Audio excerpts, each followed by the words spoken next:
श्रीरामचंद्र चरणौ शरणं प्रपद्ये। प्रिबंधुओं, हमारे और भगवान के बीच में जो पर्दा दिखता है ना, जो दूरी दिखती है ना, जो अलगाव दिखता है ना, वह वास्तव में है नहीं। वो तो हमने ही बनाया है, वो भगवान का नहीं है। भगवान सब जगह और सब समय विद्यमान है। वे हमारे भीतर भी हैं। इतने ही नहीं, वे हमारे माने हुए मैंपन से भी नजदीक विद्यमान है। पापी से पापी प्राणी के भीतर भी वे ज्यों के त्यों विद्यमान है। और इसलिए साधक को चाहिए कि वह अपने ही भीतर अपने प्रेमास्पद को स्वीकार करके निश्चिंत हो जाए। जब एक भगवान के सिवाय अन्य किसी की भी सत्य मान्यता नहीं रहेगी, तब साधक अपने में ही अपने प्रेमास्पद को पालेगा। परंतु भैया, जब तक उसके भीतर मैं शरीर हूं ऐसी मान्यता रहेगी, तब तक वह संसार के सिवाय कुछ भी नहीं पा सकता। अब देखिए, संत महात्माओं, ग्रंथों आदि में आप देखेंगे, उनको अपने प्रेमास्पद से वियोग का अनुभव करना ही पड़ता है।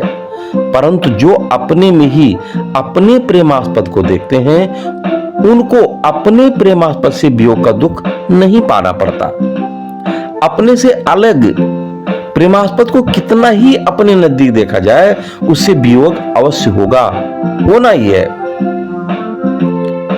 अच्छा, साधक को कभी भी वास्तविक तत्व से निराश नहीं होना है।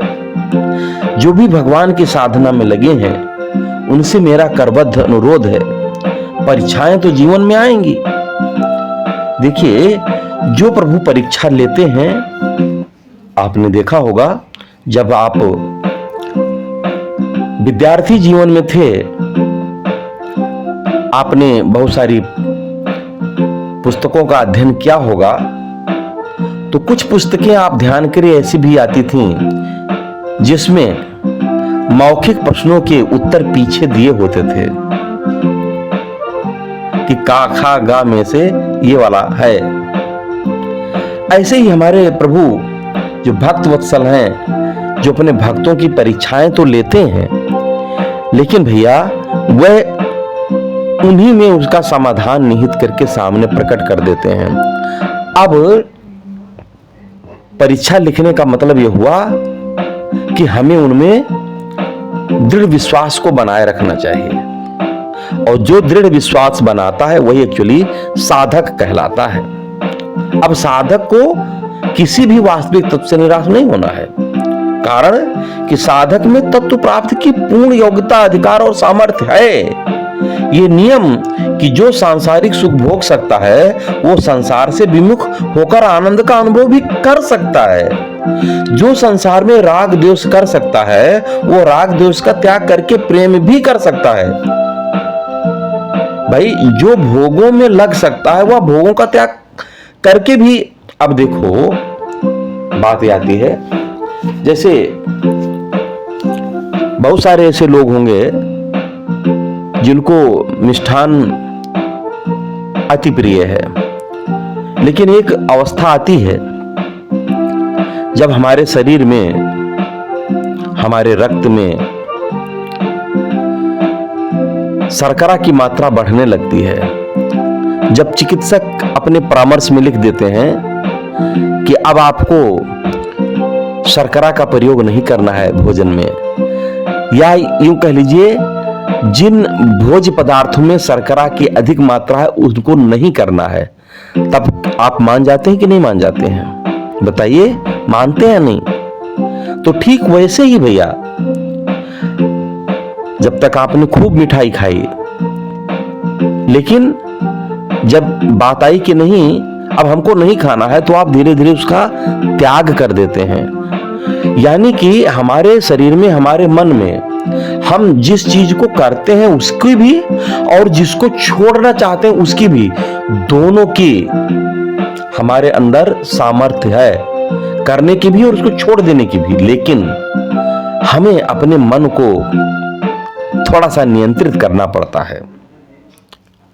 भाई, जिसको ग्रहण करना आता है वह त्याग भी तो कर सकता है। कामना युक्त प्राणी किसी से प्रेम नहीं कर सकता, इसलिए कामना वाला व्यक्ति सच्चा आस्तिक नहीं बन सकता। मनुष्य सच्चा आस्तिक तभी बनता है जब उसकी दृष्टि में एक भगवान के सिवाय अन्य कुछ भी नहीं रहता। ऐसे सच्चे आस्तिक को भगवान की कृपा से प्रेम की ही प्राप्ति होती है।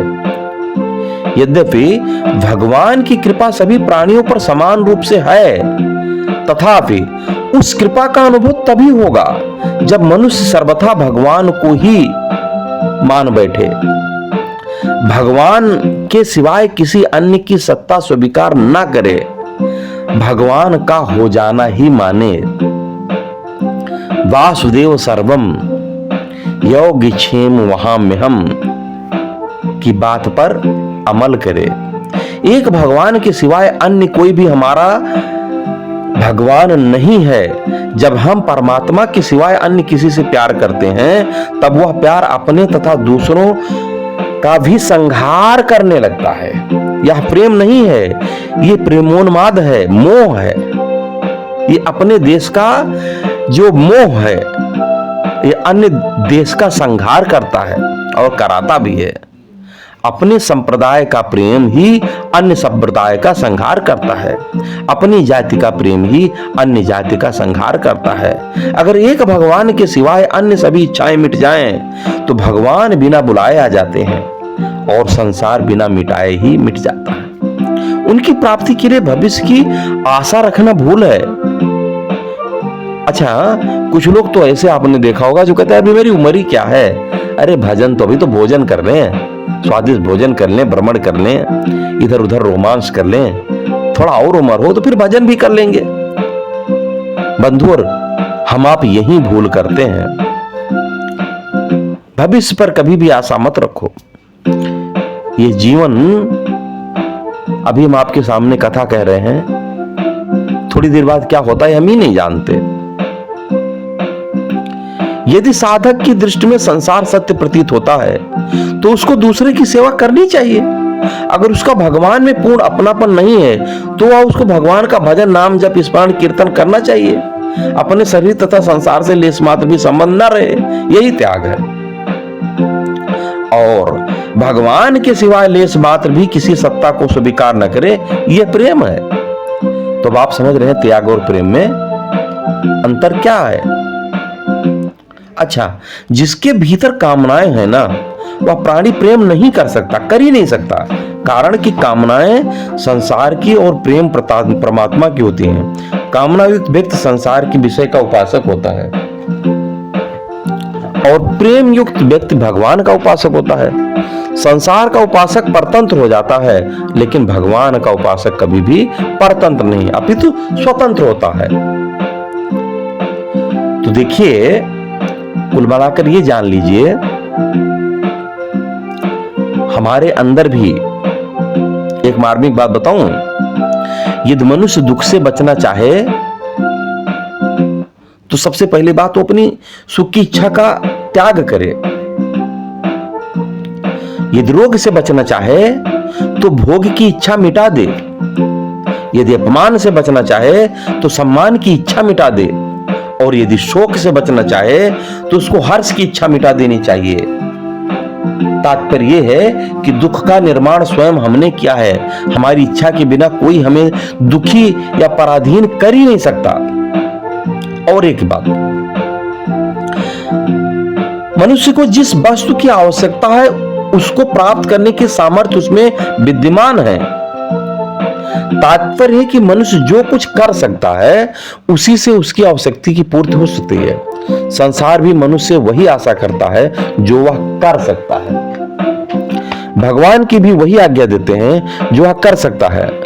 अब मनुष्य जो कर सकता है उसको ना करना ही उसका अकर्तव्य है। और जब तक मनुष्य की वास्तविक आवश्यकता की पूर्ति नहीं होती तब तक उसका करना समाप्त नहीं होता। वह कुछ ना कुछ करता ही रहेगा, कारण कि करना साधन है, साध्य नहीं। और साध्य की प्राप्ति होने पर साधन शेष रह ही नहीं जाता। अर्थात आवश्यकता शेष ना रहने पर करना भी शेष नहीं, मनुष्य कृतकृत्य हो जाता है। परमात्मा की अनंत शक्ति की प्रामाणिकता हमें मिलती है भैया, और उनकी शक्ति हमें अपनी ओर खींचती है। वो कहती है पुत्र आ हम आपका उद्धार करें, लेकिन हम मनुष्य परिस्थितियों के बस ऐसे बंध जाते हैं कि हमारी नीयत ही बदल जाती है। जो हमारा अपना है, जो मेरा अपना है, यानी कि जो एकमात्र भगवान है, हम उससे ही मोह माया के चक्कर में दूर हो जाते हैं। हमें कदापि इससे बचना चाहिए।